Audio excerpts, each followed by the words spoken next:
మార్నింగ్లో ఈ పాటని చూసి నాకు చాలా రోజులైంది. వచ్చిన ప్రతి ప్లేయర్ కూడా జస్టిఫికేషన్ జరగాలనేది నా అల్టిమేట్ ఎయిమ్. దీని నుంచి నేను ఆశిస్తుంది ఏంటంటే గొప్ప ప్లేయర్స్ని తయారు చేయాలని, దేశానికి సర్వీస్ చేయాలి.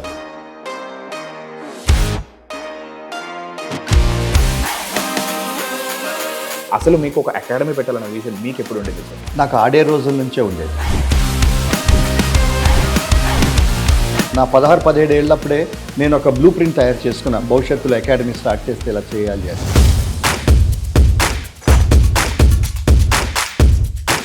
ఇలాంటి భావాలు నాకు ఎందుకు ఉండేవి అంటే కనుక భగవద్గీతలో ఉన్న సారాంశం అంతా కూడా 4 మాటల్లో చెప్పేశాడు. ఇవన్నీ నేను మిస్ అయ్యాను యాజ్ ఎ క్రికెటర్. అప్పుడు ఆంధ్ర క్రికెట్లో ఏం జరిగిందంటే, ఇప్పుడు సినిమాకి కథ ఎంత ఇంపార్టెంటో ఒక అకాడమీకి ప్రోగ్రామ్స్ అంత important.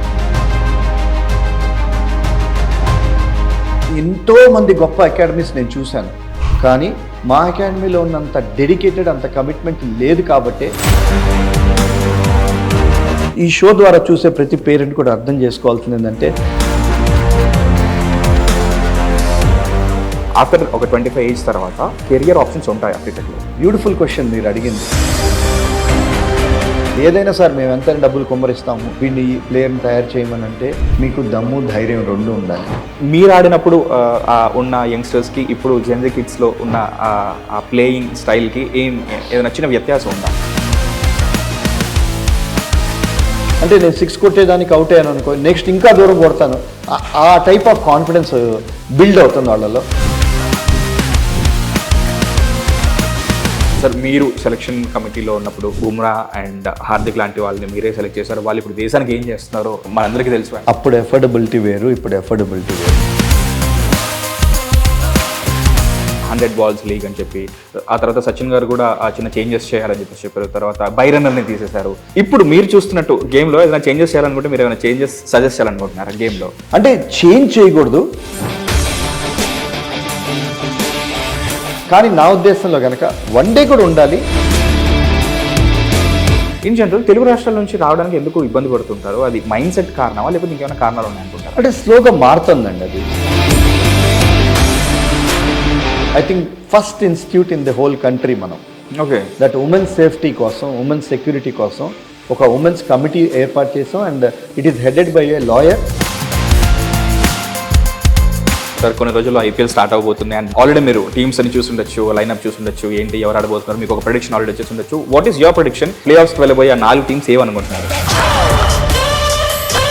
I really want to see, ఎందుకంటే అది చాలా ఎక్సైటింగ్గా ఉండబోతోంది అది యాక్చువల్లీ.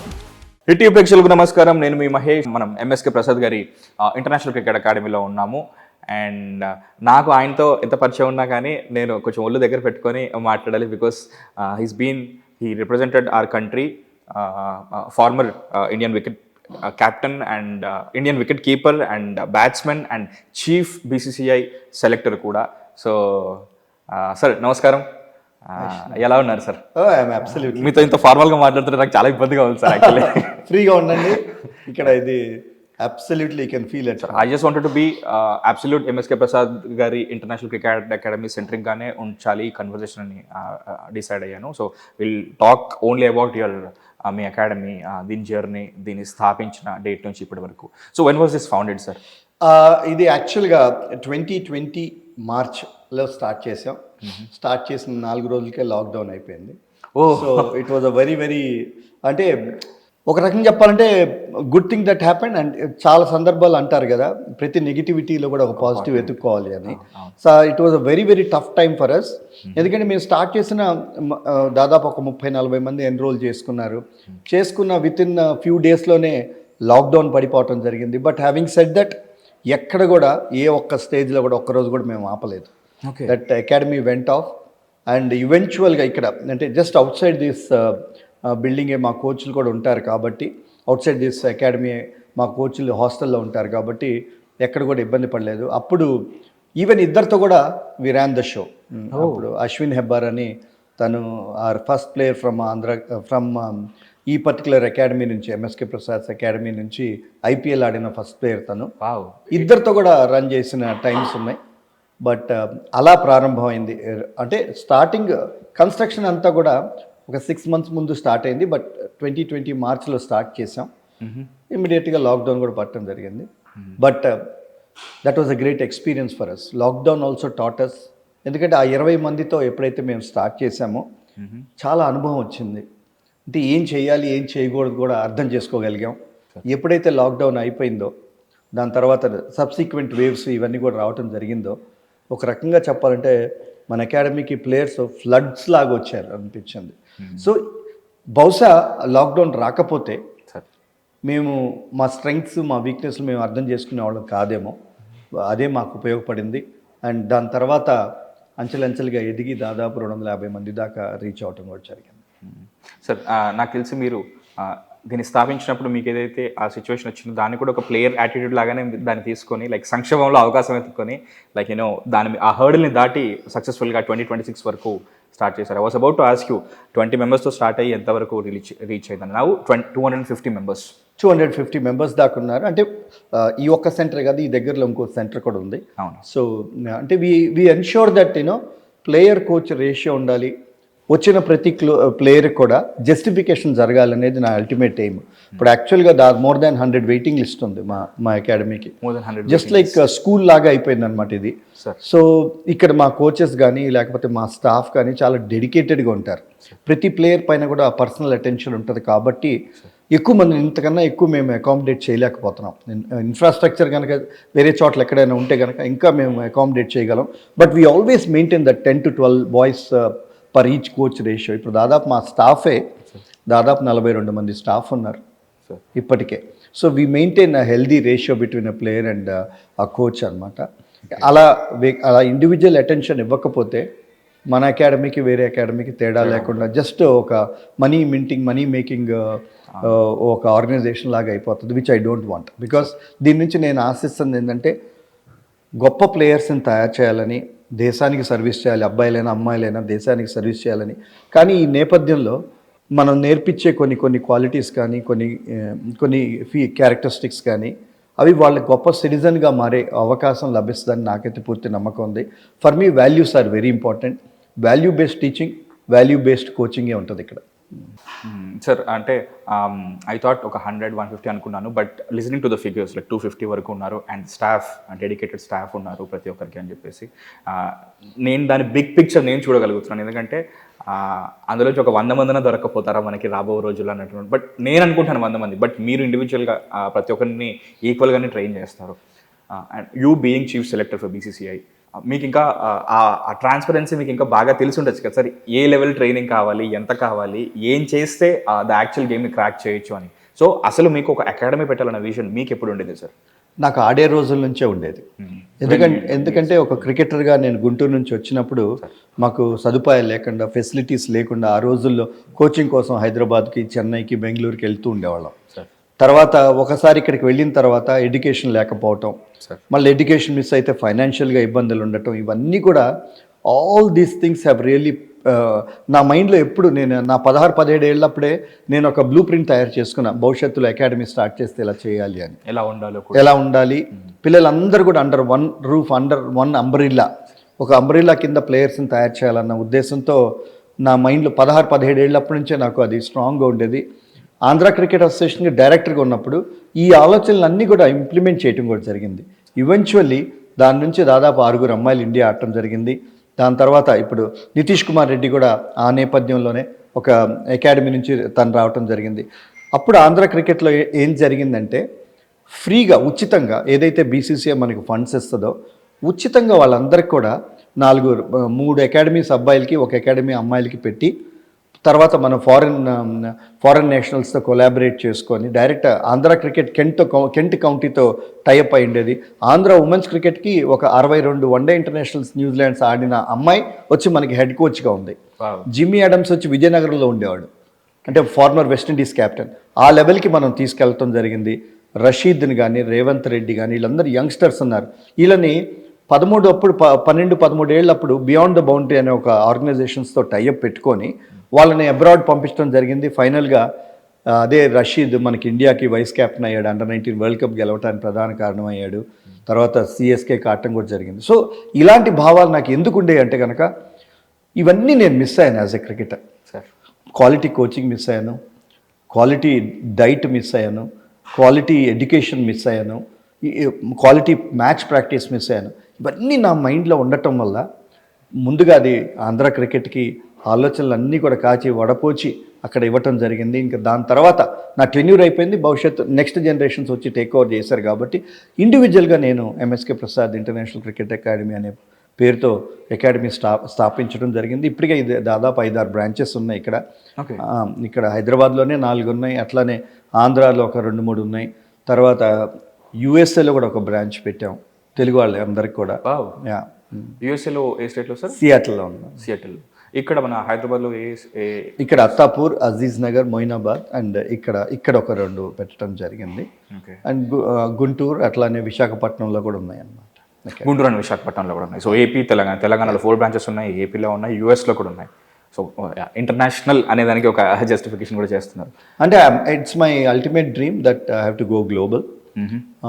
అండ్ గ్లోబల్ కొలాబరేషన్స్ కూడా మొదలు పెట్టాము. ఆల్రెడీ న్యూజిలాండ్తో మాకు టైఅప్ ఉంది. తరచూ న్యూజిలాండ్ వాళ్ళు ఇంక్లూడింగ్ రచిన్ రవీంద్ర లాంటి వాళ్ళు కూడా మా అకాడమీలో వచ్చి ప్రాక్టీస్ చేసుకోవటం, అట్లానే వాళ్ళకి కొన్ని మ్యాచెస్ మేము ఆర్గనైజ్ చేయటం ఎవ్రీ ఇయర్ కూడా జరుగుతుంది.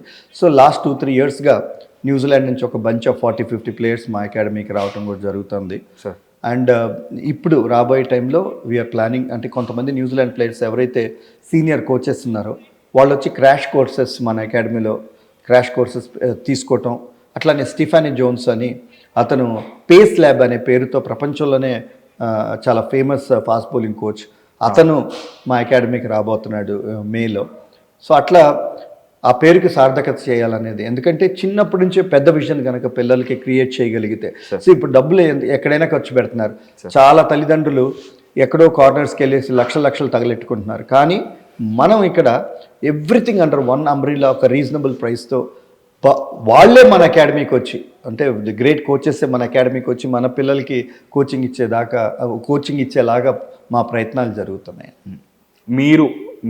మీరు సెలెక్షన్ ప్రాసెస్ చేసే ఆ ప్రాసెస్లో, లేకపోతే మీరు ఆట నేర్చుకున్న ప్రాసెస్లో మీరు ఏవైతే చూసారో అవన్నీ ఫ్యూచర్ స్టూడెంట్స్కి ఉండకూడదు, ఉంటే కనుక కష్టాలు ట్రైనింగ్లోనే ఉండాలి, సెలెక్షన్ ప్రాసెస్లో ఉండాలనే ఉద్దేశంతో మీరు దీన్ని స్థాపించారు. మీరే చెప్పారు ఎడ్యుకేషన్ అండ్ స్పోర్ట్స్ 2 బ్యాలెన్స్, మీకు ఒక క్వాలిటీ ఎడ్యుకేషన్ దొరకలేదని చెప్పేసి చెప్పారు.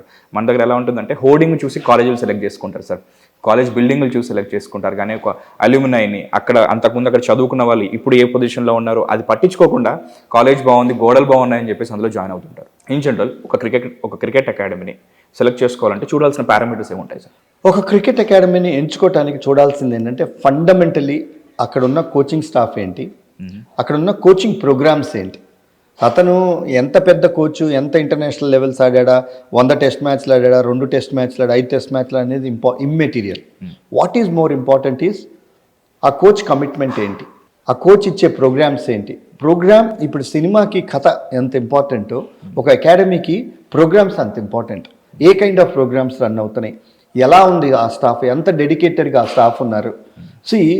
ఒక పర్ఫెక్ట్ ఎగ్జాంపుల్, బ్యూటిఫుల్ క్వశ్చన్ మీరు అడిగింది. Sachin Tendulkar God of Indian cricket అని మనకు తెలుసు. అలాంటి వ్యక్తి తన కెరియర్లో దాదాపు 25 సంవత్సరాలు ఇంటర్నేషనల్ క్రికెట్ ఆడినాడికి ఎంతోమంది గొప్ప కోచెస్ తన కెరియర్లో చూసుండి ఉండొచ్చు. కానీ తను ఏదైనా ఇబ్బంది పడినప్పుడు వెనక్కి తిరిగి రమాకాంత్ అచ్రేకర్ సార్ దగ్గరికి ఎందుకు వెళ్తాడంటే because he knows that Sachin Tendulkar గురించి ఇన్ అండ్ అవుట్ ఆ వ్యక్తికి తెలుసు. So and he knows that ఇంతమంది గొప్ప కోచ్లు ఉన్నా నాకేదైనా ప్రాబ్లం వస్తే నాకు సొల్యూషన్ ఇవ్వగలిగింది ఏకైక వ్యక్తి రమాకాంత్ అచ్రేకర్ గారు. అండ్ అతను ఎప్పుడు ఏ ఫస్ట్ క్లాస్ క్రికెట్ ఆడలా, కానీ దాదాపు 15 మంది టెస్ట్ క్రికెటర్స్ని తను ప్రొడ్యూస్ చేయడం జరిగింది. So qualifications is not just this is a repetitive game. Cricket is ఇదేదో అల్ట్రా నాలెడ్జ్ ఇదంతా అవసరం లేదు. It's an instinctive game. All that you need to use to keep your player in better mind space. ఎలా పెట్టాలి, పిల్లలు బలాలు బలహీనతలు ఏంటి, ఎలా అసెస్ చేయాలనేది ఏ కోచ్ అయితే కనుక తను చేయగలడో ఆయనే చాలా గొప్ప కోచ్. మా అకాడమీలో చాలామంది కోచెస్ ఉన్నారు. ఎంతోమంది గొప్ప అకాడమీస్ నేను చూశాను, కానీ మా అకాడమీలో ఉన్నంత డెడికేటెడ్, అంత కమిట్మెంట్ లేదు కాబట్టే వచ్చిన దగ్గర నుంచి స్టాండర్డ్గా పిల్లలు ఇలా ఉండిపోతారు. అంటే ఆ ర్యాప్ అలా బిల్డ్ అయిపోతుంది. వాళ్ళకి టైం అవసరం లేదు, వాళ్ళకి టైం పరిమితి ఏమీ లేదు. వాళ్ళు ఎప్పుడు వస్తారు, ఎప్పుడు వెళ్ళిపోతారు, ఎవరి పిల్లలు వాళ్ళకి. సో ఒక నేషనల్ క్రికెట్ అకాడమీ ఎలా అయితే ఉంటుందో అలా ఉంటుంది ఇక్కడ ప్రోగ్రామ్స్. మీరు ఇక్కడ చూస్తే కనుక చాలామంది ఉంటారు, కానీ ఎవరు లేనట్టు కనపడుతుంటుంది. బికాస్ ఎవరి బ్యాచ్ వాళ్ళు వస్తారు, ఎవరి టైం వాళ్ళదే చూసుకుంటారు, వెళ్ళిపోతారు. నేనేది మైక్రో మేనేజ్ చేయను ఇక్కడ. కోచెస్కి వాళ్ళకి ఆ ఫ్రీడమ్, ఆ లైసెన్స్ ఇస్తాను. That you design anything. ఏదైనా అందులో ప్రాబ్లమ్స్ ఉంటే అప్పుడే నేను మైక్రో మేనేజ్ చేస్తాను, కానీ otherwise I leave it. Decentralisation చేసేస్తాను.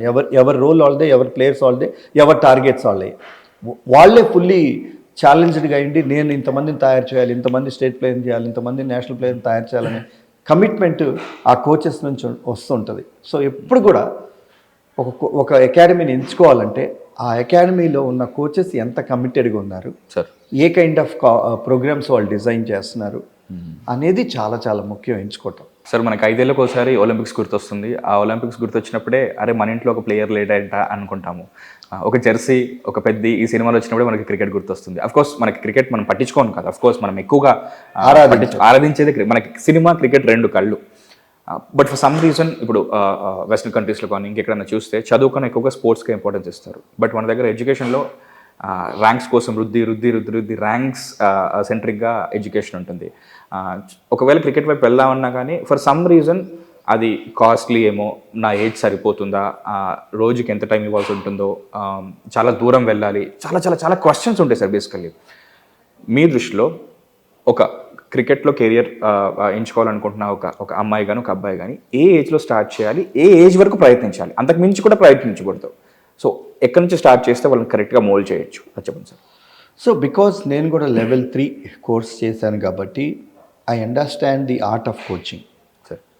కోచింగ్ అంటే if you are really looking at ఒక ప్రొఫెషనల్ కెరియర్ గురించి మనం ఆలోచించుకోవాలంటే కనుక ఒక ప్లేయర్ తన కెరియర్లో ఏ ఫేసెస్ నుంచి వెళ్తారంటే 6 నుంచి 7 వయసు నుంచి 9-10 ఏజ్ దాకా పిల్లలందరినీ కూడా అన్ని స్పోర్ట్స్కి ఎంకరేజ్ చేయాలి. ఎందుకంటే మన స్పైన్ ఇంకా బలం ఉండదు. స్పైన్ అప్పర్ బాడీకి లోవర్ బాడీకి కోఆర్డినేషన్ ఉండదు. 11-7 దాకా ఇంకా బలం ఉండదు 2. అందుకని కోఆర్డినేషన్ ఉండదు అప్పర్ బాడీకి లోవర్ బాడీకి. అందుకని డిఫరెంట్ స్పోర్ట్స్ కనుక మనం ఎక్స్పోజ్ చేయగలిగే ఓన్లీ కాంటాక్ట్ స్పోర్ట్స్ అంటే ఏదైతే ఈ బాక్సింగ్లో లేకపోతే రగ్బీలో ఇట్లాంటి కాంటాక్ట్ స్పోర్ట్స్ ఎక్స్పోజ్ చేయకూడదు. సో 11-7 దాకా వాళ్ళని అన్ని భిన్నమైన స్పోర్ట్స్కి ఎక్స్పోజ్ చేయాలి. ఒక 10-11 ఇయర్స్కి వచ్చేటప్పటికి ఒక పర్టికులర్ స్పోర్ట్ పైన పాపకు కానీ బాబుకి కానీ ఒక ఏకాగ్రత కలుగుతుంది. అంటే ఈ పర్టికులర్ స్పోర్ట్ అంటే నాకు ఇష్టం, నాకు ఫుట్బాల్ అంటే ఇష్టం, నాకు క్రికెట్ అంటే ఇష్టం, నాకు బ్యాడ్మింటన్, ఏదో ఒక స్పోర్ట్ ఫిక్స్ అయిపోతారు మైండ్లో.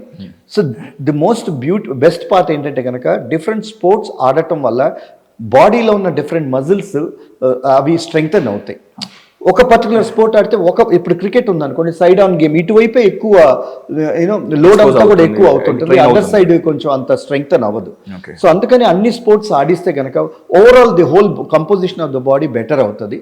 సో ఆ 10-11 ఇయర్స్ వచ్చేటప్పటికే that is the actual age where you actually get into a particular sport.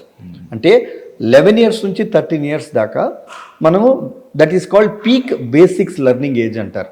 అంటే ఆ 11 నుంచి 13 ఏళ్ళప్పుడు పిల్లోడి మైండ్ అంతా కూడా చాలా ఫ్రెష్గా అన్అడల్టరేటెడ్గా ఉంటుంది. అంటే ఎటువంటి ఇన్హిబిషన్స్ ఉండవు, మీరు ఏది చెప్తే అది గ్రాస్ చేయటం. మనం ఎన్ని సందర్భాల్లో చూస్తుంటాం 10 నుంచి 11 ఏళ్ళు 12 ఏళ్ళు సడన్గా రామాయణం చెప్పేస్తుంటారు, మహాభారతం చెప్పేస్తారు. వీళ్ళేంటి చైల్డ్ ప్రాడిజీ, చైల్డ్ వండర్స్ లాగా ఉంటుంది. సో అట్లాంటిది ఈ పర్టికులర్ ఫేస్ ఏదైతే ఉందో that is the age where you teach basics. అంటే that is the peak basics learning age. ఆ ఏజ్ దాటిందంటే మళ్ళీ నువ్వు బేసిక్స్ నేర్పించలేవు. సో 11 నుంచి 13 ఏళ్ళ దాకా, తర్వాత 14 నుంచి 16-17 ఏళ్ళు that is called pubertal age. Pubertal age అంటే ఆడపిల్ల పెద్ద మనిషి అవటం కానీ, అబ్బాయిల్లో అంటే హార్మోనల్ చేంజెస్ రావటం, సడన్గా బాడీ పెరగటం, ఇదంతా కూడా జరుగుతుంటుంది. That is very very delicate age. ఈ షో చూస్తున్న ప్రతి పేరెంట్కి కూడా నేను చెప్పేది ఏంటంటే it's not just about limited to cricket అనే కాదు, ఏ పర్టికులర్ ఫీల్డ్లో కూడా నేను చాలా పొరపాట్లు చేశాను ఈ ఏజ్ మా పిల్లలతో. ఏంటంటే కనుక హార్మోనల్ చేంజెస్ వస్తున్నప్పుడు పిల్లల్లో మైండ్ సెట్లో మార్పు వస్తుంటుంది. ఓకే. నిన్నటిదాకా చాలా డిసిప్లైన్డ్గా ఉన్న కిడ్ సడన్గా ఈ స్టార్ట్స్ బిహేవింగ్ క్రాంకీ, అగ్రెసివ్ అయిపోతాడు. That is called rebellion age అంటాం యాక్చువల్గా చెప్పాలి అంటే. ఇప్పుడు తండ్రిని వాదించటం, తండ్రి మీద ఎరగంటగా మాట్లాడటం, ఆడపిల్ల అయితే వాళ్ళ మదర్ జడలేసే దగ్గర నుంచి ప్రతి దగ్గర కూడా వాదనలు, చికాకు, అరుచుకోటాలు ఇవన్నీ కూడా జరుగుతుంటాయి. దానికి కారణం ఏంటంటే వాళ్ళలో జరుగుతున్న హార్మోనల్ చేంజెస్. అది అర్థం చేసుకోలేక తల్లిదండ్రులుగా మనం పిల్లల్ని కొడతాం, తిడతాం, వాళ్ళకి తెలియని పనిష్మెంట్స్ వాళ్ళకి ఇస్తుంటాం, కంట్రోల్ చేస్తుంటాం. తెలియకుండా పిల్లల మానసికంగా ఒక రకమైన డెంట్లోకి పడిపోతుంటుంది. ప్రతిసారి మనం తిట్టినప్పుడల్లా కూడా, అంటే ఒక తెల్ల పేపర్ చూస్తే ప్రతిసారి తిట్టినప్పుడల్లా కూడా గుండు సూతో గుచ్చితే ఎట్లా అవుతుందో అలా అవుతూ ఉంటుంది. వాళ్ళ హృదయం కానీ వాళ్ళ మనసు కానీ అట్లా అయిపోతుంది. ఒక సిచ్యువేషన్ తర్వాత ఎలా మనం కొడుతూ తిడుతూ ఉంటే సరిగ్గా కనుక చెయ్యకపోతే, వాళ్ళని అర్థం చేసుకోకపోతే ఎన్ని హోల్స్ పడిపోతాయి అంటే కనుక తర్వాత ఆ పేపర్ అలా చినిగిపోతుంది. ఇంకా నువ్వు తర్వాత వాళ్ళకి దగ్గర అవ్వాలన్నా కూడా అవ్వలేవు. That is my personal experience which I had with my children. నా ఎల్డర్ డాటర్కి, నా యంగర్ సన్కి క్లియర్గా, ఎందుకంటే I was not really matured when my daughter was born. కానీ ఇవన్నీ తెలుసుకున్న తర్వాత నెక్స్ట్ 6 years 7 years గ్యాప్ ఉండటం వల్ల సెకండ్ కిడ్ మీద బెటర్ పేరెంటింగ్ చేయడం జరిగింది. ఇప్పటికి కూడా వాళ్ళిద్దరికి అనిపిస్తుంది నేను ఒకళ్ళ మీద ఎక్కువ ఇంపార్టెన్స్ ఇచ్చాను, ఒకరికి అసలు ఇవ్వలేదు అని. సో ఈ షో ద్వారా చూసే ప్రతి పేరెంట్ కూడా అర్థం చేసుకోవాల్సింది ఏంటంటే కోచింగ్ కానీ పేరెంటింగ్ కానీ ఈ రెండు చాలా సిమిలర్. ఎస్పెషల్లీ ఈ ఏజ్లో this is called a rebellion age where తల్లి కానీ తండ్రి కానీ పిల్లలతో స్నేహభావంతో ఉండాలి. నువ్వు ఫ్రెండ్షిప్ మంచి ఫ్రెండ్గా ఎప్పుడైతే కనుక నువ్వు ఆ పిల్లల పైన భుజం పైన నువ్వు చెయ్యేస్తావో తండ్రిగా, కొండంత అండగా కొండంత బలంగా ఉంటుంది. ఆ ఏజ్లో ఎప్పుడైతే మనం కొడతామో దట్స్ ఇట్. ఒక రకమైన నెగిటివిటీ డెవలప్ అవుతుంది, ఒక రకమైన ఎమోషన్ డెవలప్ అవుతుంది పేరెంట్స్కి. దాని తర్వాత ఇంకా ఇష్టం వచ్చినట్టుగా బిహేవ్ చేయడం జరుగుతుంటుంది. కానీ నా విజ్ఞప్తి ఏంటంటే కనుక that is the age wear parent should be very very friendly with children. ఎంత క్రాంకీగా బిహేవ్ చేసినా మనం అర్థం చేసుకోవాల్సింది ఏంటంటే తను కావాలని, అమ్మాయి కానీ అబ్బాయి కానీ కావాలని చేయట్లా, లోపల జరుగుతున్న హార్మోనల్ చేంజెస్ ఎవరికి చెప్పుకోలేక you never know such some things we cannot పేరెంట్స్కి ఓపెన్గా కొన్ని చెప్పుకోలేము. కానీ ఆ స్థాయికి మనం మానసికంగా ఎదగాలి తల్లిదండ్రులు. పిల్లలు ఏ ప్రాబ్లం అయినా మనకు చెప్పుకోగలిగే స్థాయికి ఎదగాలి. సేమ్ కోచింగ్లో కూడా ఆ స్టేజ్లో మేము కోచింగ్ ఏం చేస్తామంటే కనుక we will leave them little freely and slowly get them in to our mould. ఇప్పుడు ఈరోజు ఇక్కడ ఇలా నుంచోమంటే వాడు ఇంకోలాగా నుంచుంటాడు. సార్ టీవీలో అలా చెప్పారు కదా సార్, మీరేం సార్ పిచ్చిగా చెప్తున్నారు, ఇట్లా ఏం చెప్తారు సార్ టెక్నిక్, టీవీలో అట్లా పట్టుకున్నారు కదా సార్ అని. Because of so many things that are happening inside, కోచెస్కి ఏమవుతుందంటే కోపం వచ్చేస్తుంది, కోచెస్ పనిష్మెంట్లు ఇవ్వటం ఇవన్నీ కూడా జరుగుతుంటుంది. సో మేము చెప్పేది ఏంటంటే that is the stage where they really like coach, they want coaches. చాలామంది తల్లిదండ్రులు మాకు వచ్చి మా పిల్లలు రెబల్స్లా బిహేవ్ చేస్తున్నారు సార్, మేము చెప్తే వినట్లేదు సార్, మీరు చెప్తే ఏమైనా వింటారేమో అని. So that is the stage where even coaches ఎవరైనా ఈ షో కనుక చూస్తుంటే ఆ స్టేజ్లో వాళ్ళతో ఉండటం చాలా important. Any success or failures, ఎందుకంటే lot of things will come. ఈరోజు 100 కొట్టచ్చు, రేపు 0 కొట్టచ్చు. So you need to be very consistent with them. కన్సిస్టెంట్గా వాళ్ళని ఎంకరేజ్ చేస్తూ పాజిటివ్ సైడ్ ఉండాలి. వాళ్ళు ఎంత డౌన్ ట్రెండ్ ఉన్నా, ఎన్ని కష్టాలు ఉన్నా కూడా కొంచెం భుజాన్ని తడుతూ ఉండాలి మనం. That is the Pat that we require. And from 17 to 19 సడన్గా మనం చూడండి, మనం 10th అయిపోగానే మా నాన్న మాట వినాల్సిన అవసరం లేదు, నేను ఇంటర్మీడియట్కి వచ్చేసాను, నేను మగోడిని అయిపోయాను, ఇలా బిహేవ్ చేస్తుంటాం మనం. కానీ ఇంటర్మీడియట్ అయిపోయేటప్పటికే 18th yearకి వచ్చేటప్పటికే అరే ఏంట్రా వీడు ఇంత రెబల్గా బిహేవ్ చేశాడు, చాలా మెచ్యూర్డ్గా బిహేవ్ చేస్తున్నాడే, మీ అబ్బాయి చాలా శాంతపరుడు అయిపోయాడు, ఏంటి ఇదంతా. వై? బికాజ్ యువర్ బాడీలో స్టెబిలిటీ వచ్చేస్తుంది, మానసికంగా స్టెబిలిటీ వచ్చేస్తుంది. You start understanding your self well. ఆ స్టేజ్లో that is the stage where we give advanced training. 17 to 19 మనం అడ్వాన్స్డ్ ట్రైనింగ్ అంటే లాఫ్ట్లు కొట్టడం, సిక్సర్లు కొట్టడం, రివర్స్ స్వీప్, ఇది అడ్వాన్స్ ట్రైనింగ్ ఏదైతే ఉందో అక్కడ వరకే మనం ట్రైనింగ్ చేయగలం. అప్పుడు ఎందుకంటే వాళ్ళకి బాడీలో కూడా స్ట్రెంగ్త్ వచ్చేస్తుంది చేంజెస్ వల్ల, ఫిజికల్ చేంజెస్ వల్ల స్టెబిలి అయిపోయిన తర్వాత ఇంకా పవర్ వచ్చేస్తుంది వాళ్ళకి. సో అప్పుడు పవర్ బేస్డ్ గేమ్ మనం నేర్పిస్తాం. సో 19 దాటిన తర్వాత ఇంకా మనం ఏం చేయలేం. అది వ్యక్తిగతంగా మనిషి క్యారెక్టర్ కానీ లేకపోతే క్రికెట్కున్న క్యారెక్టర్. అంటే అరే Ganguly is very good on the of side అంటే అతనికి మరి 100 మంది కోచ్లు ఉన్నారు, మరి ఆన్ సైడ్ ఆయన అంత గొప్పగా ఆడలేకపోయాడు ఆఫ్ సైడ్ ఆడినట్లు. ఎందుకంటే తన బ్యాటింగ్ కూడా ఒక క్యారెక్టర్ ఫామ్ అయిపోయింది. మిగతా తను చేసింది ఏంటంటే తన స్ట్రెంగ్త్ తను అర్థం చేసుకొని తన షార్ట్ కమింగ్స్ని మేనేజ్ చేసేవాడు. అంటే లెగ్ సైడ్ రంగ్ ఇట్లా సింగిల్ తీసుకొని వెళ్ళిపోవటము, లేకపోతే పక్కకి వెళ్ళి ఇట్లా కొట్టడము మేనేజ్ చేసేవాళ్ళు. సో ఆఫ్టర్ దట్ స్టేజ్ ప్రతి వ్యక్తిగతంగా మన బలం ఏంటి బలహీనత అంటే అనేది తెలుసుకునే సమయం అది. అట్లానే so is in cricket. So క్రికెట్కి జీవితానికి ఎటువంటి వ్యత్యాసం లేదు. కోచింగ్కి, టీచింగ్కి, పేరెంటింగ్కి I think they are all very very similar. ఒక కేటగిరీకి చెందిన సిస్టమ్స్ అని నాకు అనిపిస్తాం. So 6 to 19 is that ideal age. ఏం చేసినా ఇప్పుడే ఎక్స్పెరిమెంట్ చేయాలి. సార్ అడ్వాన్స్డ్ ఏజ్ వచ్చేసి ఒక లైక్ ఏదైతే ఒక పుబర్టీ ఏజ్ దాటిన తర్వాత బాడీలో స్టేబిలిటీ వచ్చిన తర్వాత ఒక ఏజ్ అన్నారు కదా, ఈ అడ్వాన్స్ స్టేజ్ ట్రైనింగ్ తీసుకోవడానికి బేసిక్ స్టేజ్ ట్రైనింగ్ అవసరమా? 100% అవసరం. పునాది లేకుండా బిల్డింగ్ అట్లా. సో పునాది ఎంత బలంగా ఉంటే, ఫౌండేషన్ ఎంత స్ట్రాంగ్గా ఉంటే అన్ని అంతస్తులు కట్టుకోవచ్చు మనం. సో ఈ 6 years లేకపోతే ఈ 9 years నుంచి ఏదైతే మనం బేసిక్స్ తర్వాత మిడిల్ లెవెల్లో ఏదైతే మనం నేర్పిస్తామో దేర్ ఆల్ లైక్ ఫౌండేషన్. ఆ ఫౌండేషన్ ఫర్మ్గా ఉంది కాబట్టి అడ్వాన్స్డ్ ట్రైనింగ్ మనం ఇవ్వగలం. సో సడన్గా ఇప్పుడు ఒక 10 years తర్వాత లేకపోతే 12 years తర్వాత ఒక 14 years తర్వాత కెరియర్ షిఫ్ట్ చేయాలనుకున్న వాళ్ళకి అప్పుడు చేయాలనుకుంటే ఎక్స్ట్రా కష్టపడాల్సి వస్తుందా? ఆబ్వియస్లీ, ఎందుకంటే బేస్ బిల్డ్ చేయాలి కాబట్టి. Absolutely simple logic mind. Say what I say is there is a curriculum for anything. ఓ స్కూల్లో జాయిన్ అయినప్పుడు నువ్వు ఎల్కేజీకి ఒక కరికులం ఉంటుంది, యూకేజీకి కరికులం ఉంటుంది, ప్రైమరీ అంటే 1st నుంచి 5th class దాకా ఒక కరికులం ఉంటుంది. ఇదన్నీ 5th class దాకా నువ్వు చదవకుండా 6th class నువ్వు వచ్చేసి నేను అక్కడి నుంచి చదువుతానంటే నీ ఫండమెంటల్స్ ఏవి? కాకపోతే ఏంటంటే కొంచెం ఎక్స్ట్రా ఎఫర్ట్ వాళ్ళు పెట్టి ఇవన్నీ బ్యాక్లాగ్స్ ఏదైతే ఉన్నాయో అది కూడా క్లియర్ చేసుకొని త్వరగా వాళ్ళకి, బికాజ్ వాళ్ళకి అర్థం చేసుకోగలిగే శక్తి ఉన్నది కాబట్టి త్వరగా పికప్ చేసే ఛాన్స్ ఉంటుంది. But having said that I would definitely suggest 11-12 ఏళ్ళప్పుడు కోచింగ్లో పెట్టడం చాలా అక్కడ వరకు లైక్ బేసిక్ ట్రైనింగ్ అయితే ఇచ్చేసి ఉంచాలి. సో ఇన్ జనరల్ పేరెంట్స్కి వాళ్ళు క్రికెటర్ అవ్వలేకపోయారు కాబట్టి నా పిల్లల్ని క్రికెటర్ని చేయాలనే ఉద్దేశంతో వాళ్ళని తీసుకొచ్చి అక్కడ కోచింగ్లో జాయిన్ చేస్తారు. బట్ యాక్చువల్లీ వాళ్ళని ఉన్న అన్ని స్పోర్ట్స్కి ఎక్స్పోజ్ చేయాలి. వాళ్ళు దేనికి వాళ్ళ బాడీ ఫిజికల్గా లైక్ యూనో డైనమికల్లీ దేనికి అడాప్ట్ అవుతారో అటువైపు వాళ్ళని ఎంకరేజ్ చేయాలి. అబ్సల్యూట్లీ. ఓకే, మీరు అన్నారు ఒక సర్టెన్ ఏజ్ ఆఫ్ పిల్లలు చాలా రెబెల్గా ప్రవర్తిస్తుంటారు, అగ్రెసివ్గా ఉంటారు, ఇలా చేయమంటే ఇలా పెడతారు, అలా చేయమంటే అలా పెడతారు, టీవీలో అలా చూసాను అంటూ అంటారు. సో కోచింగ్ ఇస్తుంటారు వాళ్ళు. అలాంటి వాళ్ళని మీరు అలానే వాళ్ళని వదిలేలేరు. వాళ్ళు వదిలేస్తే వాళ్ళు ఏమనట్లేదు కదా అని అలాగే చేస్తారు. అలానే వాళ్ళని మరీ ఎక్కువగా వాళ్ళపైన ఎక్కువగా if you go hard on them మళ్ళీ వాళ్ళు హార్డ్ అయిపోతారు. కానీ వాళ్ళని అలానే వాళ్ళని వదిలేకుండా దారిలో పెట్టాలి. మీ స్టైల్ ఏంటి ఇక్కడ? ఎలా వాళ్ళని దారిలో తీసుకొస్తుంటారు? జనరల్ స్టైల్ ఏంటంటే వాళ్ళ మనస్తత్వం అర్థం చేసుకోవాలి. ఓకే, వాళ్ళ నీడ్స్, వాళ్ళ అడ్జస్ట్ మనం అర్థం చేసుకోవాలి. So it is not that ఇప్పుడు చిన్నప్పుడు ఏంటంటే మన ఒపీనియన్స్ మనం ఇంపోజ్ చేస్తాం, కానీ ఆ ఏజ్లో వాళ్ళ ఒపీనియన్స్ మనం అర్థం చేసుకోవాలి. అర్థం చేసుకొని దానికి తగ్గట్టుగా నువ్వు స్ట్రాటజీస్ డిజైన్ చేసుకోవాలి.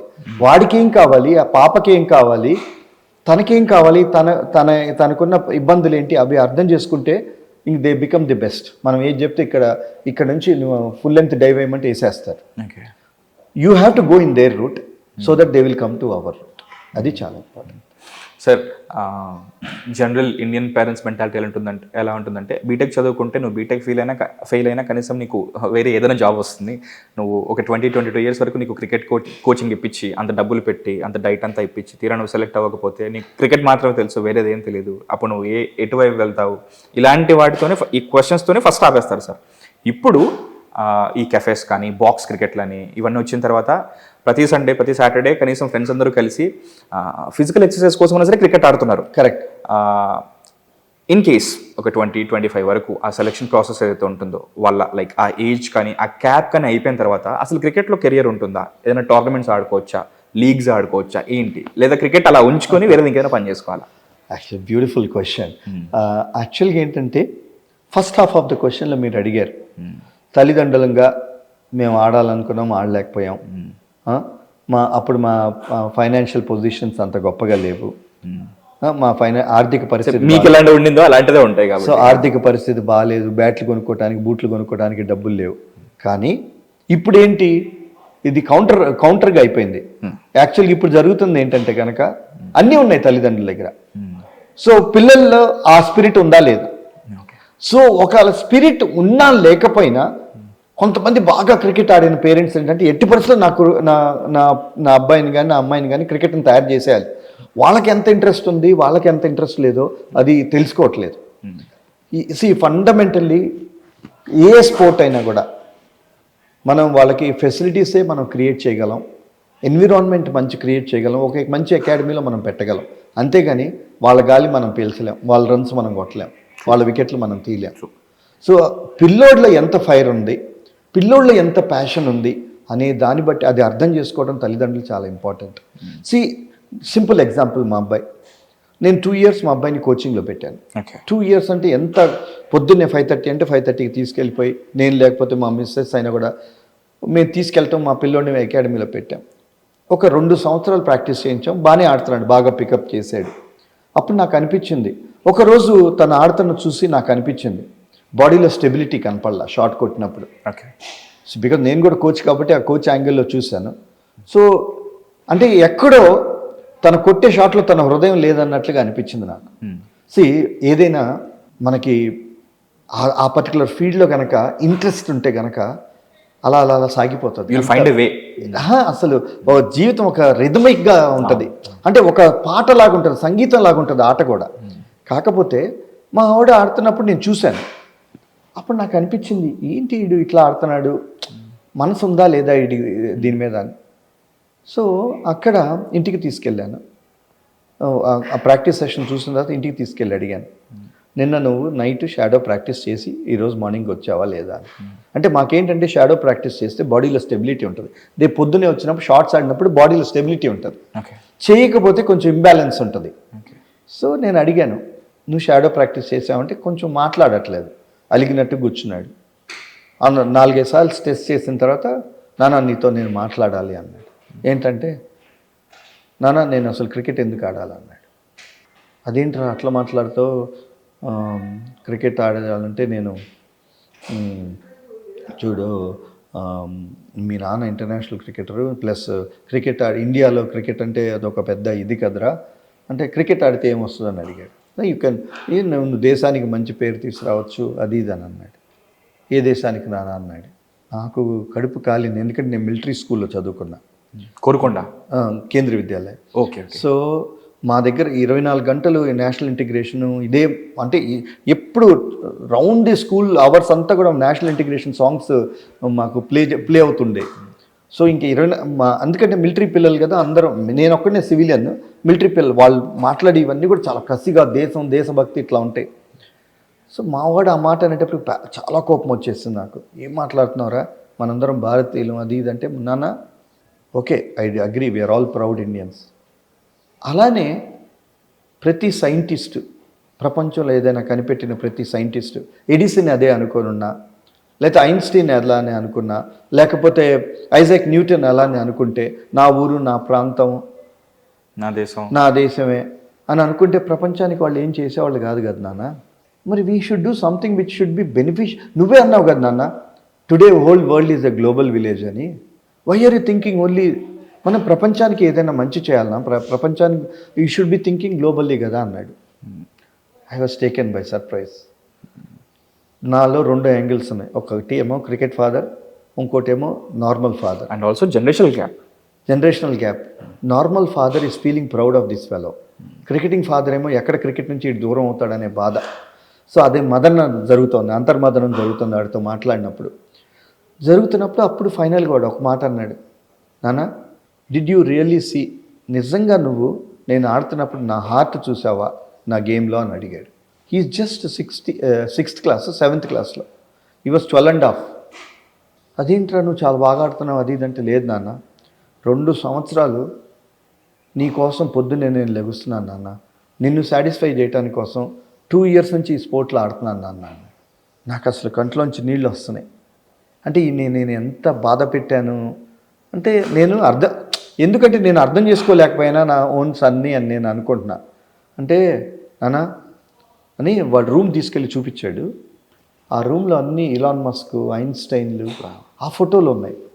ఐ వాంట్ టు ప్రూవ్ ఈ equal to MC square wrong నాన్న అన్నాడు. కొన్ని థియరీస్ ఉన్నాయి, I want to prove it wrong. And Elon Musk చూడండి, అతను ఈ was talking about hyper loops, ఈ వాస్ టాకింగ్ అబౌట్ రాకెట్స్, ఇవంతా కూడా ఆ రోజుల్లో. నాకు అసలు దిమ్మ తిరిగిపోయింది. తర్వాత కంప్యూటర్ ఓపెన్ చేస్తే వాడు ఆస్ట్రోఫిజిక్స్లో బ్లాగ్ స్టార్ట్ చేశాడు. ఈస్ కనెక్టింగ్ విత్ ప్రొఫెసర్స్ యాక్చువల్గా. అసలు I felt ashamed that I didn't realise that నా సన్లో ఇంత పొటెన్షియల్ ఉందా అని. సో నేను ఒకటే అడిగాను, అమ్మ నేను ఒకటే రిక్వెస్ట్ చేస్తున్నా, ఇదంతా చూసిన తర్వాత క్రికెట్ వల్ల ఫస్ట్ నీకు ఫిట్నెస్ బాగుంటుంది, డిసిప్లిన్ ఉంటుంది. ఈ రెండు కనుక నీకు వచ్చినాయి అనుకో, I don't mind if you don't play cricket also. నీకు ఏది కావాలో ఆ ఫీల్డ్లో నేను ఎంకరేజ్ చేస్తానంటే హీ కంటిన్యూడ్ లైక్ దట్. ఈవెన్చువల్గా ఇక్కడ తీసుకొచ్చి ఒక ఇంటర్నేషనల్ స్కూల్లో జాయిన్ చేసాం. దాని తర్వాత సేమ్ ఫిజిక్స్ ఏదైతే ఇంట్రెస్ట్ ఉందో అదే లైన్లో one of the best universities in the world వాడు ఇప్పుడు అండర్ గ్రాడ్ చేస్తున్నాడు. పర్డ్యూ. నీల్ ఆమ్స్ట్రాంగ్ అక్కడ చదువుకున్నాడు. So he's join that particular university and is always in touch with ఇక్కడ జర్మనీ అట్లానే స్విట్జర్లాండ్ ప్రొఫెసర్స్తో టచ్లో ఉన్నాడు. Okay. So why I'm trying to say, ఇదేదో నేను నేనేదో పెద్ద గొప్ప చేశానని, కానీ ప్రతి తల్లిదండ్రులకి నేను చెప్పే విజ్ఞప్తి ఏంటంటే వాళ్ళ పిల్లల్లో ఉన్న నైపుణ్యం తెలుసుకోవటం చాలా ఇంపార్టెంట్ ఎర్లీ స్టేజ్లో. మీకున్న డ్రీమ్స్ వాళ్ళ ద్వారా రియలైజ్ అవ్వాలంటే అది అవ్వదు ఎప్పటికి కూడా.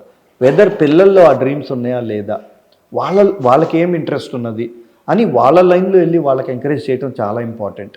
అది పాటరీ అవ్వచ్చు, లేకపోతే క్రికెట్ అవ్వచ్చు, లేకపోతే ఎడ్యుకేషన్ అవ్వచ్చు, లేకపోతే ఎనీ ఫీల్డ్, ఇంజనీరింగ్ అవ్వచ్చు, ఏదైనా పిల్లల్లో ఆ ఇంట్రెస్ట్ ఉందా లేదా.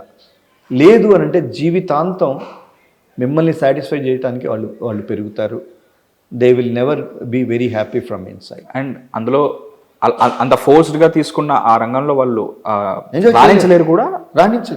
రాణించవచ్చు, ఎందుకంటే మనంతా మార్క్స్ ఇస్తాం కదా, రట్టా కొట్టేస్తే వచ్చేస్తాయి మార్క్స్. కానీ whether he will live happily with that for rest of his life, he will never live happily. So అందుకే నేను చెప్పేది ఏంటంటే అది వెరీ వెరీ ఇంపార్టెంట్. పేరెంట్స్ పిల్లలు ఇష్టాలని ట్రాక్ చేయడం చాలా ఇంపార్టెంట్. ఫస్ట్ ఆఫ్ ఆల్ మీకు ఎలా థ్యాంక్స్ చెప్పాలో తెలియట్లేదు. You understood your son as parent, and ఇది అందరికీ లెసన్ అవుతే బాగుంటుంది. ఎందుకంటే ఇంకా చాలామంది కూడా అంటే స్కూల్కి వెళ్ళడం ఇష్టం లేదని చెప్పేసి ఇంట్లో కూర్చోబెడతామా, పిల్లలు అలాగే ఏడుస్తుంటారు. బట్ అలా స్కూల్కి వెళ్తేనే 10th క్లాస్ వరకు ఒక చేతిలో సర్టిఫికేట్ ఉంటుందన్న మైండ్ సెట్తో ఉంటారు.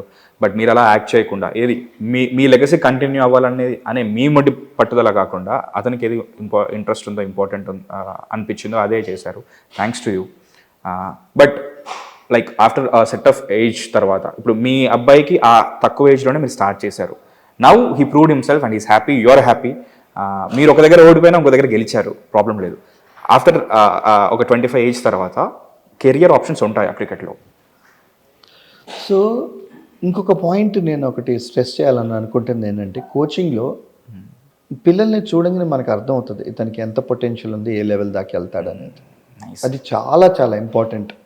జస్ట్ బికాజ్ పేరెంట్స్ మనకి డబ్బులు ఇస్తున్నారు, మనం డబ్బులు గుంజుతున్నాం, లేకపోతే మన బిజినెస్లు గ్రో చేసుకుంటున్నాం, మన బ్యాంక్ బ్యాలెన్స్లు గ్రో చేసుకుంటున్నాం అనేది ఒక తత్వం అయితే, ఇంకొక తత్వం మ్యాక్సిమం అదే తత్వం ఉంది బయట. సో మీరు అర్థం చేసుకోవాల్సిందని there should be an exit points for children. ఇప్పుడు ఒక పిల్లోడు యు నో దట్ వాడు ఎంత చెప్పినా కూడా వాడికి ఆ బాడీ లేదు, వాడు దానికి సూట్ కావట్లేదు, కానీ అయినా కూడా వాడిని నువ్వు వాళ్ళు వచ్చేసి తల్లిదండ్రులు ఏదైనా సార్ మేము ఎంతైనా డబ్బులు కుమ్మరిస్తాము వీడిని ప్లేయర్ని తయారు చేయమని అంటే, మీకు దమ్ము ధైర్యం రెండు ఉండాలి.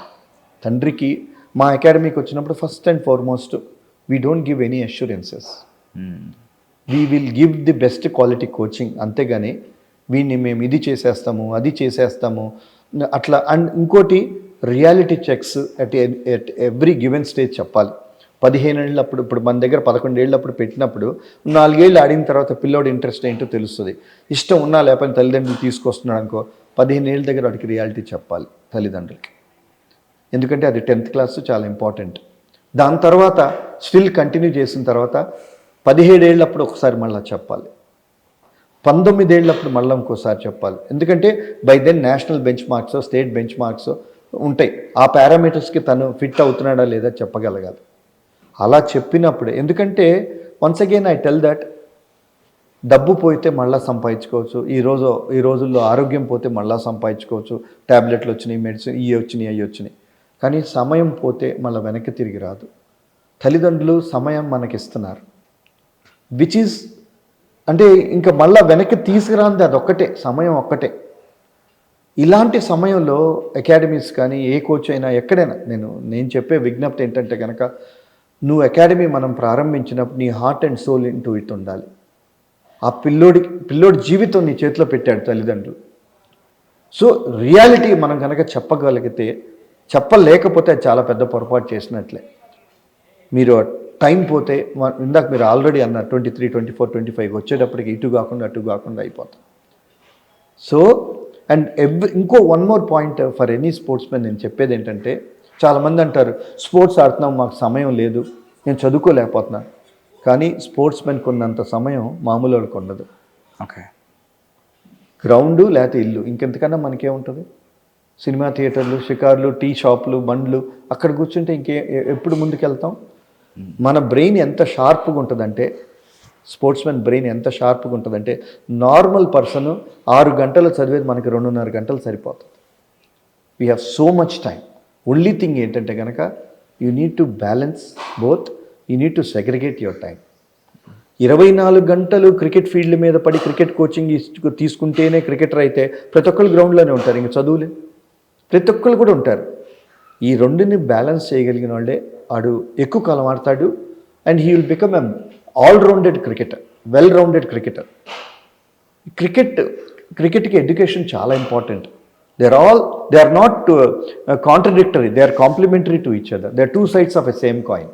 ఓకే, బాగా బాగా ఆడగలిగితే బ్రెయిన్ షార్ప్ అవుతుంది, బాగా చదవగలిగితే ప్రపంచ జ్ఞానం బాగా తెలుస్తుంది. So they are all interlinked.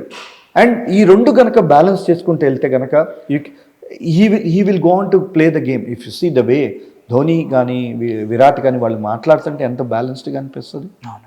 And though early స్టేజెస్లోనే వాళ్ళు వచ్చారు. అదర్వైజ్ నార్మల్ లైఫ్లో had they not been cricketers, they would have been very successful in their studies or any other field. So అందుకే ఈ రెండు బ్యాలెన్స్ చేసుకొని వెళ్ళగలిగితే, ఒకటి everybody wants to play for the country. ఒకవేళ ఇండియాకి ఆడకపోయినా మనం పడితే ఒక మెట్టు పడతాం, కానీ నువ్వు చదువు లేకుండా మెట్లు ఎక్కుంటూ వెళ్ళి పడితే ఏ మెట్టు ఉండదు, నువ్వు ఒక్క బార్ల కింద పడిపోతాం. ఎప్పుడు కూడా ఈ రెండు కనుక బ్యాలెన్స్ చేసుకుంటూ వెళ్తే పడితే ఒక మెట్టు పడతాం, లేదు అని అంటే ఇట్లా వెళ్ళి ఇట్లా స్టీప్గా పడిపోతాం. Then you will never getup.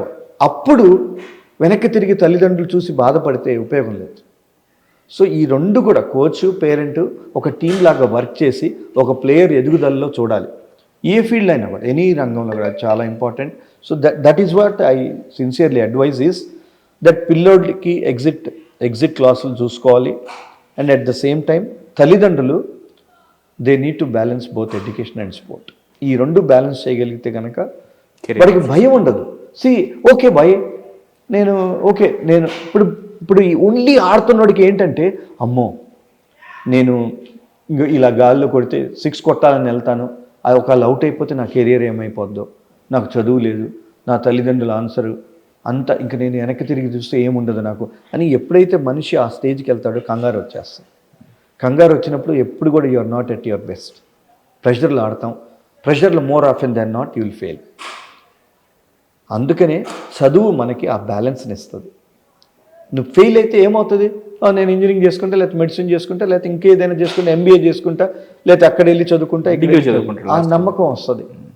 So తల్లిదండ్రులు ఎప్పుడు కూడా స్పోర్ట్ అండ్ ఎడ్యుకేషన్ రెండు బ్యాలెన్స్ చేసుకొని తీసుకెళ్ళగలగాలి. సార్, మీరు క్రికెట్ నేర్చుకున్నప్పుడు పద్ధతులు వేరు, అవన్నీ old school techniques which are relevant and important కూడా. ఇప్పుడు జనరేషన్ మారుతుంది, ఎవ్రీ 10 years ఒకసారి జనరేషన్. ఇప్పుడంతా AI బేస్డ్ వచ్చింది, డేటా బేస్డ్ వచ్చింది, వీడియో డేటా బేస్డ్ వచ్చింది. మనం ఎలా ఆడుతున్నామో చూసుకుని దాన్ని రికార్డ్ చేసుకుని ఏం సరి చేసుకోవాలి, ఇంకా క్రిస్టల్ క్లియర్గా తెలుసుకుని దానిపైన వర్క్ ఏరియా ఆఫ్ ఇంట్రెస్ట్ ఏదైతే ఉంటుందో అది పెంచుకోవచ్చు. సో మీరు అలాంటి కోచింగ్ ఇస్తున్నారని చెప్పేసి కూడా విన్నాను. 100% రమేష్. ఇప్పుడు ఏంటంటే నేను చూసాను కూడా కొందరు ఇందాక నెట్ ప్రాక్టీస్ చేస్తున్నప్పుడు వీడియో తీస్తూ గేమ్ ఎస్ కంప్లీట్గా టెక్నాలజీ వచ్చేసింది, స్ట్రైక్ రేట్స్ పెరిగిపోయినాయి. ఇదివరకు రోజుల్లో 1983లో 183 కొట్టి మనం వరల్డ్ కప్ గెలిచాం. సార్ ఈరోజు T20 గేమ్లో 220 కూడా మన వాళ్ళు చేజ్ చేసి గెలుస్తున్నారు, 250 కూడా చేజ్ చేసి గెలుస్తున్నారు. సో గేమ్ మారిపోయింది, ఆడే తీరు మారిపోయింది, అగ్రెషన్ వచ్చేసింది, స్ట్రైక్ రేట్స్ పెరిగిపోయినాయి, ఆలోచించే విధానం మారిపోయింది, ఫీల్డింగ్ స్టాండర్డ్స్ పెరిగిపోయినాయి.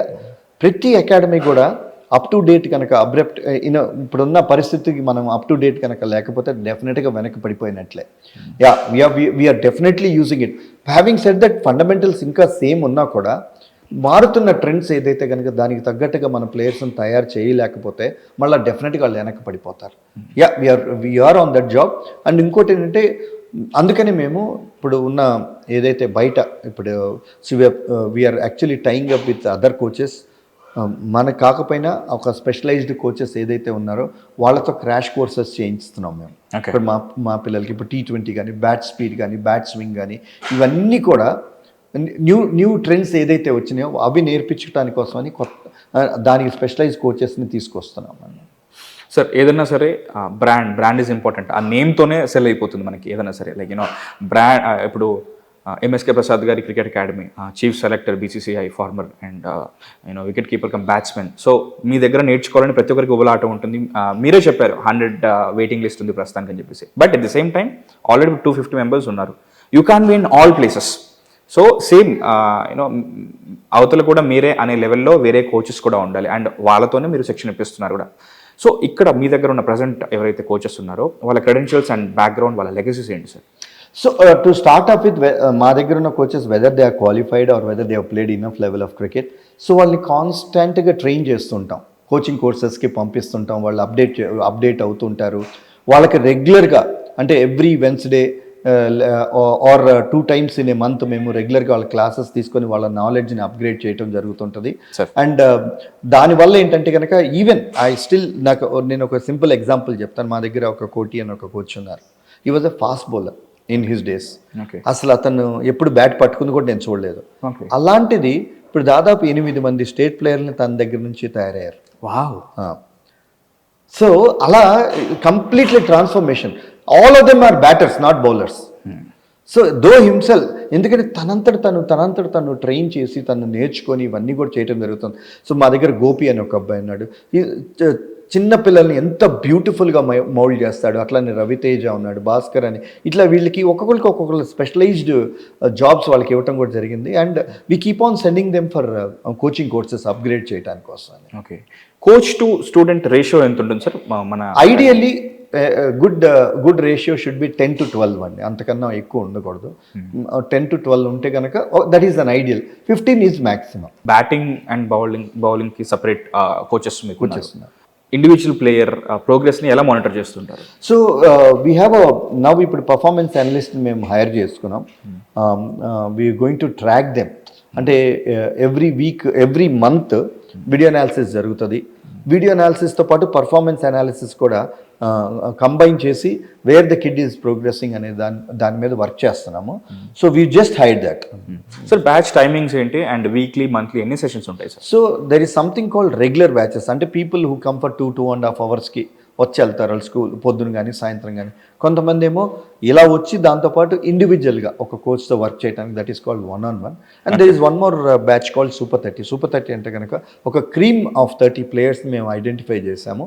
వాళ్ళు they will be with us for morning 3.5 hours and evening 3.5 hours, almost close to 7 hours ఉంటుంది. Okay, and practice matches and tournaments రెగ్యులర్గా అవుతుంది. We have our own grounds. మనకి అజీజ్ నగర్లో మనకి సొంత గ్రౌండ్స్ 2 ఉన్నాయి.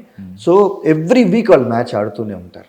ఆ టోర్నమెంట్స్ గురించి అడగాల్సిన అవసరం లేదు, మీ వెనకాల ఉన్న షీల్డ్స్ దాని. అండ్ ఇక్కడ ట్రైన్ అనే వాళ్ళు ఎవరైనా హైయర్ ట్రయల్స్కి అండ్ IPL లేకపోతే ఇంకేదైనా లీగ్స్కి ఆడిన వాళ్ళు ఉన్నారా? దట్ ఈ క్వశ్చన్కి నేను ఆన్సర్ తీసుకునే ముందు ఆల్రెడీ నేను దాని గురించి మాట్లాడాలనుకుంటాను. Ashwin Hebbar, first player from your academy to represent in Ranji trophy and IPL అని చెప్పేసి. ఇప్పుడు ప్రెసెంట్ ఇంకా అంటే మేము పిక్ చేసుకున్నప్పుడు వీళ్ళు చాలా చిన్నపిల్లలు. ఇప్పుడు ఎవరినైతే పిక్ చేసామో వాళ్ళు హార్డ్లీ 7 years 8 years వాళ్ళని పిక్ చేసుకున్నాం. వాళ్ళు ఇప్పటికీ 6 ఏళ్లలో ఇప్పటికి కూడా వాళ్ళు 14-15 ఏళ్లలోనే ఉన్నారు. సో నెక్స్ట్ 3-4 yearsలో you will go on to see many players representing the game at highest levels. But close to 35 to 40 players every year మన దగ్గర నుంచి ఆంధ్ర, తెలంగాణ అట్లానే తమిళనాడుకి దాదాపు 30-35 మంది స్టేట్ ఆడుతున్నారు. సార్ మన గ్రౌండ్లో, మన హోమ్ గ్రౌండ్లో, లేకపోతే మన ఇంట్లో మనం సింహాలమే. బట్ అంటిల్ అన్లెస్ మనం ఇంకొక అకాడమీతోనో, లేకపోతే వేరే క్లబ్తోనో, వేరే వాళ్ళతో అసోసియేట్ అయినప్పుడు, లేకపోతే వాళ్ళతో కాంపిటేటివ్ గ్రౌండ్స్లో ఉన్నప్పుడే మన బలాలు బలహీనలు తెలుస్తుంటాయి. సో మీరు ఎక్కువగా ఇన్ జనరల్ మీకు టైఅప్ అయిన వాళ్ళు ఎవరు, ఎలాంటి ప్రాక్టీస్ మ్యాచెస్, ఎలాంటి అంటే we keep going to Bengaluru, we keep going to Chennai, అట్లానే ఇప్పుడు ఈ సంవత్సరం గుర్గాం కూడా యాడ్ చేసాం, అట్లానే ముంబై కూడా యాడ్ చేసాం.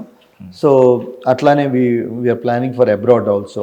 కొన్ని ఆఫ్రికన్ కంట్రీస్తో టైప్ పెట్టుకున్నాము, న్యూజిలాండ్తో టైప్ పెట్టుకున్నాము. ఓన్లీ థింగ్ ఏంటంటే కనుక time is one constraint which is every year ఏదో చేంజెస్ వస్తూనే ఉన్నాయి. స్టాండర్డ్గా ఫిక్స్డ్గా ఒక పర్టికులర్ ఓకే ఈ టైంలో ఇదే జరుగుతాయి, ఈ టైంలో ఇదే జరుగుతాయి అంటే అప్పుడు ఆ మధ్యలో మేము స్లాటింగ్ చేయగలుగుతున్నాం. ప్రాబ్లం ఏంటంటే డిఫరెంట్ స్టేట్స్ నుంచి వాళ్ళ డిఫరెంట్ క్యాలెండర్స్ ఉంటాయి, డొమెస్టిక్ క్యాలెండర్స్. అవి డెఫినెట్గా ఛాలెంజ్ అయితే ఉన్నది. So we need to identify the right thing, but we have a good collaborations with other states and other countries అండి. ఓన్లీ మేము ఇప్పుడు ఆంధ్ర బాయ్స్కి కుదిరితే తెలంగాణ బాయ్స్కి కుదరట్లేదు, తెలంగాణ బాయ్స్ కుదిరితే తమిళనాడు బాయ్స్కి కుదరట్లేదు. సో ఎవరి డొమెస్టిక్ క్యాలెండర్ వాళ్ళకు ఉంటుంది. ఇప్పుడు సింపుల్ ఎగ్జాంపుల్, ఆంధ్ర బాయ్స్కి ఆల్రెడీ స్టార్ట్ అయిపోయింది, ఇప్పుడే April 1st నుంచి స్టార్ట్ అవుతుంది. అట్లానే తెలంగాణ బాయ్స్కి ఏమో వాళ్ళది April 15th లేకపోతే May 1st నుంచి వాళ్ళు ప్లాన్ చేసుకుంటున్నారు. ఎందుకంటే రెస్పెక్టివ్ స్టేట్స్లో కూడా వాళ్ళ ప్రీమియర్ లీగ్స్ వాళ్ళ సీజన్స్ అంతా కూడా ప్రీపోన్ చేసుకోవటం జరుగుతుంది. దానివల్ల మేము more number of away tours వెళ్ళలేకపోతున్నాం. నేను చూసాను సార్, నెట్స్కి ప్లేయర్స్ పేర్లు పెట్టారు, మీ ఐడియా అనేది? యా, సో నాకేంటంటే ఇప్పుడు పేర్లు పెట్టిన ప్రతి ఒక్కళ్ళు కూడా ఏదో ఒక స్టేజ్లో వాళ్ళ లైఫ్లో నాకు సహాయపడిన వాళ్ళు. ఓకే, సో అందుకే నా కృతజ్ఞతతో ఒక్కొక్క నెట్ ఒక్కొక్క గురువు గారుల పేర్లు పెట్టడం జరిగింది. ఐ థింక్ ఎందుకో సడన్గా ఆ థాట్ వచ్చింది. So that's how we implemented. And one more good thing what I've observed is అమ్మాయిలు అబ్బాయిలు కలిసి ఆడుతున్నారు. అంటే ఇన్ జనరల్ మనం వీళ్ళ ఫిజికల్ స్ట్రెంత్ వేరు, వాళ్ళ ఫిజికల్ స్ట్రెంత్ వేరు, సపరేట్గా కోచింగ్ తీసుకోవాలని అనుకుంటారు. బట్ కంపీట్ అయినప్పుడే మన స్ట్రెంత్స్ బయటపడతాయి. ఇన్ఫ్యాక్ట్ లైక్ మీరు చెప్పారు, ఒక సర్టెన్ ఏజ్లో వాళ్ళని ఎలా మోల్డ్ చేస్తే అలా మోల్డ్ అవుతారు అని చెప్పేసి. సో ఇలా ఏజ్తో సంబంధం లేకుండా, జెండర్తో సంబంధం లేకుండా ఆన్ కాంపిటేటివ్ గ్రౌండ్స్ కలిసి ఆడినప్పుడే వాళ్ళ బలాలు బలహీనలు. యా, డెఫినెట్గా. కాకపోతే ఒక కపుల్ ఆఫ్ ఇయర్స్ తేడా చూస్తాం. అంటే ఇప్పుడు 16 years 17 years అబ్బాయితోనేమో 14-15 years వాళ్ళతో కంబైన్ చేయొచ్చు, ఎందుకంటే స్ట్రెంగ్త్ లెవెల్స్ వాళ్ళకి ఆ లెవెల్లో ఉంటాయి కాబట్టి. That's how we pair them up and they will play. Girls boys ఆడటం వల్ల అడ్వాంటేజ్ ఏంటంటే బెటర్ పేస్ ఉంటుంది. సో ఇంకోటి ఏంటంటే బాయ్స్ కూడా గట్టిగా ఆడతాం చూస్తాం, వాళ్ళని చూసి వీళ్ళు కూడా ఇన్స్పైర్ అవుతారు కాబట్టి గేమ్ ఇంకా బెటర్గా ఆడతాం. ఒకప్పుడు మితాలీ రాజ్ వీళ్ళందరూ కూడా అట్లా అబ్బాయిలతో ఆడిన వాళ్ళే వాళ్ళంతా కూడా. అండ్ ఇన్నో టాస్క్ అమ్మాయిలు కూడా ట్రైనింగ్ ఇస్తారని ఇస్తారు కాబట్టి వాళ్ళు ఇక్కడ దాదాపు గర్ల్సే దాదాపు 15-16 మంది గర్ల్స్ డిఫరెంట్ స్టేట్ టీములకి ఆడుతున్నారు. ఇక్కడ నుంచి ఎంతమంది ఉన్నారు సార్ రఫ్గా? దాదాపు 30 girls దాకా ఉన్నారు. 30 girls దాకా ఉన్నారు సార్. ఇప్పుడు అంటే ఈ చేంజ్ మీరు ఎప్పటి నుంచి గమనిస్తున్నారు? లైక్ అమ్మాయిలు కూడా ఇంకెక్కువగా క్రికెట్లో జాయిన్ అవ్వడం మీరు? అంటే we been observing last 10 years నుంచి ఉమెన్స్ క్రికెట్కి ఆదరణ చాలా పెరిగింది. కానీ కొంత క్రెడిట్ ఇక్కడ జైషాక్, అంటే ఇప్పుడు ప్రస్తుతం ఐసీ చైర్మన్, ఇంత ముందర వారు బీసీసీఐతో ఉన్నప్పుడు తను తీసుకున్న నిర్ణయాలు ఏంటంటే కనుక మెన్ క్రికెట్కి ఉమెన్ క్రికెట్కి ఏదైతే డిస్పారిటీస్ ఉన్నాయో, ఏదైతే గ్యాప్స్ ఉన్నాయో అది బ్రిడ్జ్ చేయడం జరిగింది.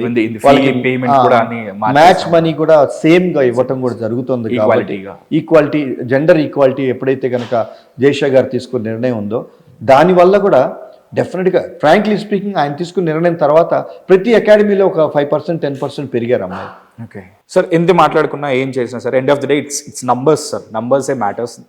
ఇన్ఫ్యాక్ట్ ఆ ఫ్యాక్టర్ దగ్గర చాలా మంది ఆగిపోతుంటారు. ఫీజ్ గురించి నేను మిమ్మల్ని అడగచ్చా? లైక్ ఒక ఇండివిజువల్గా ఒక స్టూడెంట్, ఆల్ డిపెండ్స్ అపాన్ అంటే వాళ్ళ లెవెల్ ఎంత, వాళ్ళు ఏ లెవెల్లో ఉంది. Basic levels. So basic levels అయితే ఇంత ఉంటుంది, లేకపోతే 1-on-1 అయితే ఇంత ఉంటుంది, Super 30 అయితే ఇంత ఉంటుంది. సో ఇట్ డిపెండ్స్ అపాన్ అంటే వాళ్ళ ఎఫర్డబిలిటీ, ఇవన్నీ కూడా చూస్తాం. కొంతమంది ఎక్స్ట్రీమ్లీ టాలెంట్ ఉంది, ఎఫర్ట్ చేయలేకపోతున్నారు అనుకో, వాళ్ళకి కొంతవరకు మనం డిస్కౌంటెడ్ ప్రైజ్, లేకపోతే కొంతమందికి అయితే దాదాపు ఒక 15% 12 to 15%కి మనం ఫ్రీగానే ఇస్తున్నాం అండి. ఓకే, యా, స్కాలర్షిప్స్ ఇచ్చి వాళ్ళకి. Scholarships sir. Like monthly fee structure ఉంటుందా, ఇయర్లీ ఫీ స్ట్రక్చర్ ఉంటుందా? ఇట్స్ యాక్చువల్లీ ఇయర్లీ ఫీ స్ట్రక్చరే. మంత్లీ జనరల్గా ఎందుకుంటుందంటే because you can project the budgets for the whole year. అలా ఉంటే కనుక సో ఇయర్లీ ఉంటుంది. అంటే మా దగ్గర అయితే మేము అట్లా చేస్తాం, ఇయర్లీ ఉంటుంది.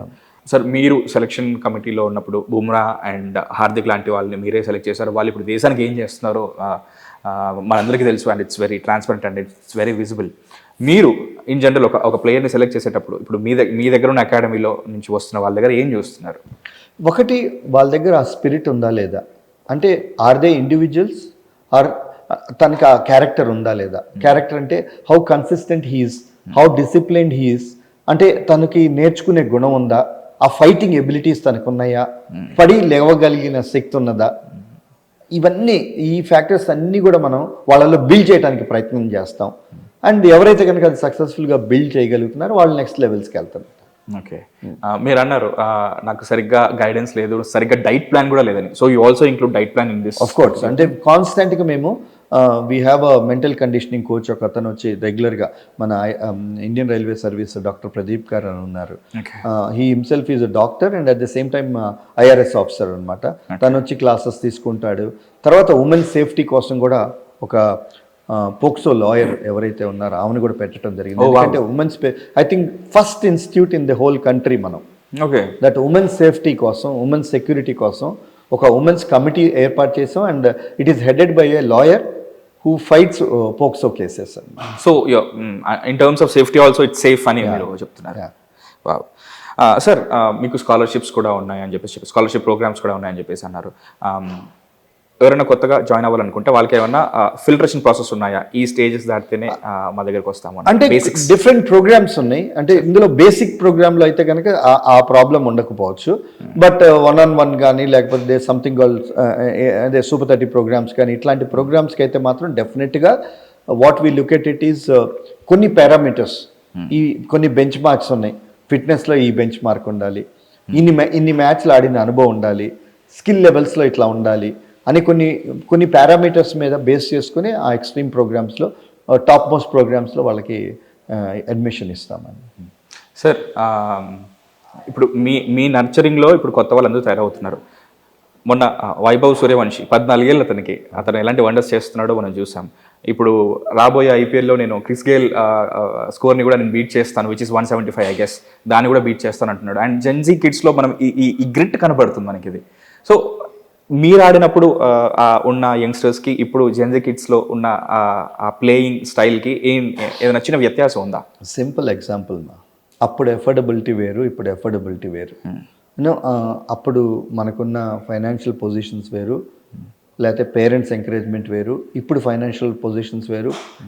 పేరెంట్స్ ఏదైతే ఆ ఫ్రీడమ్, ఆ లైసెన్స్ ఇస్తున్నారో, you go, I'm there with you, నువ్వు ఏదైనా చేసుకో అని ఎప్పుడైతే కనుక ఆ ఫ్రీడమ్, ఆ లైసెన్స్ ఇవ్వటం జరుగుతుందో డెఫినెట్గా చాలామంది అది క్రికెటర్స్కి అది ఉపయోగపడుతుంది. యాటిట్యూడ్నల్లో అంటే ఇదివరకు మేము ఒకసారి అవుట్ అయిపోతే కుంగిపోయేవాళ్ళం, ఏమైపోతుంది ఆ పొరపాటు వల్ల నెక్స్ట్ ఇంకో 4-5 పొరపాట్లకి దారి తీసేది. ఇప్పుడు వాడు అవుట్ అయినా కూడా ఏం ఫీల్ అవ్వట్లా. నెక్స్ట్ ఇంకోసారి అంటే నేను 6 కొట్టేదానికి అవుట్ అయ్యాను అనుకో, నెక్స్ట్ ఇంకా దూరం కొడతాను, ఆ టైప్ ఆఫ్ కాన్ఫిడెన్స్ బిల్డ్ అవుతుంది వాళ్ళలో. దానికి కారణం ఏంటంటే ఫస్ట్ ట్రైనింగ్ సిస్టమ్స్ ఏదైతే ఉన్నాయో అవి ఇంప్రూవ్ అయినాయి. ఇదివరకు మాకు ఏంటంటే ట్రైనింగ్ చేసేటప్పుడు ఏమైనా గాల్లో కొడితే ఇంకా నీకు నెట్లో బ్యాటింగ్ వచ్చేది కాదు ఆ వారం అంతా. సో బాల్ గాల్లోకి వెళ్ళకూడదు. బట్ ఇప్పుడు గాల్లోకి వెళ్ళకపోతే అసలు వీడు సెలెక్టే కావట్లేదు. సో కంప్లీట్గా ట్రెండ్స్ మారినాయి. దానికి తగ్గట్టుగా వాళ్ళ ట్రైనింగ్ కూడా జరుగుతుంది, వాళ్ళ స్ట్రెంగ్త్ లెవెల్స్ ఇంప్రూవ్ అయినాయి, ఫైనాన్షియల్ లెవెల్స్ ఇంప్రూవ్ అయినాయి. కాబట్టి ఈ జెన్జీ కిడ్స్ ఏదైతే ఉన్నారో వాళ్ళు ఫ్రీడమ్తో ఆడగలుగుతున్నారు. More important, more often than not వాళ్ళు కన్సిస్టెంట్గా సక్సెస్ కూడా వాళ్ళు పొందగలుగుతున్నారు, ఈవెన్ అగ్రెసివ్ బ్రాండ్ క్రికెట్ ఆడిన తర్వాత. సార్ ఈ క్వశ్చన్ మీలోని ఫార్మర్ BCCI క్రికెట్ చైర్మన్కి సార్ ఇది. మనం ఇప్పుడు వైభవ్ సూర్యవంశి బ్యాట్ పట్టుకొని షాట్ కొట్టగానే అరే 14 ఏళ్ళ పిల్లడు షాట్ కొట్టాడు, నాకు కూడా బ్యాట్ పట్టుకోవాలని అనిపిస్తుంది అని చెప్పేసి అప్పటికప్పుడు అనుకుంటాం, మళ్ళీ తర్వాత నీరు గారిపోతాం, లైట్ తీసుకుంటాం. అండ్ అదే చెప్పాను కదా, కొన్ని సినిమాలు చూడగానే మనకు కూడా ఎక్సైట్మెంట్ వస్తుంది, క్రికెట్ ఆడాలనుకుంటాము. బట్ ఇన్ జనరల్ ఇప్పుడు మీరు విత్ అ విజన్ ఇది స్టార్ట్ చేశారు. 250 మెంబర్స్ ఇక్కడ ఉన్నారు, వాళ్ళ దగ్గర నుంచి కనీసం 100 మంది అన్న వస్తారన్న నమ్మకంతో మీరున్నారు, నేను ఉన్నాను. ఇన్ జనరల్ తెలుగు రాష్ట్రాల నుంచి రావడానికి ఎందుకు ఇబ్బంది పడుతుంటారు? అది మైండ్ సెట్ కారణమా లేకపోతే ఇంకేమైనా కారణాలు ఉన్నాయనుకుంటారు? అంటే స్లోగా మారుతుందండి అది. ఇఫ్ యూ సీ దట్ అంటే I don't believe in a particular రాష్ట్రం నుంచి తక్కువ ఏంటి అనేది కదా. ఎండ్ ఆఫ్ ద డే ఇదే రాష్ట్రం నుంచి తిలక్ వర్మ వచ్చాడా, ఇదే రాష్ట్రం నుంచి మహమ్మద్ సిరాజ్ వచ్చాడా, లేకపోతే వివిఎస్ లక్ష్మణ్ వచ్చాడా? మరి it has got nothing to do with ఇప్పుడు సబైబా Suryavanshi very he's come from Jharkhand ఏమైనా పెద్ద స్టేటా?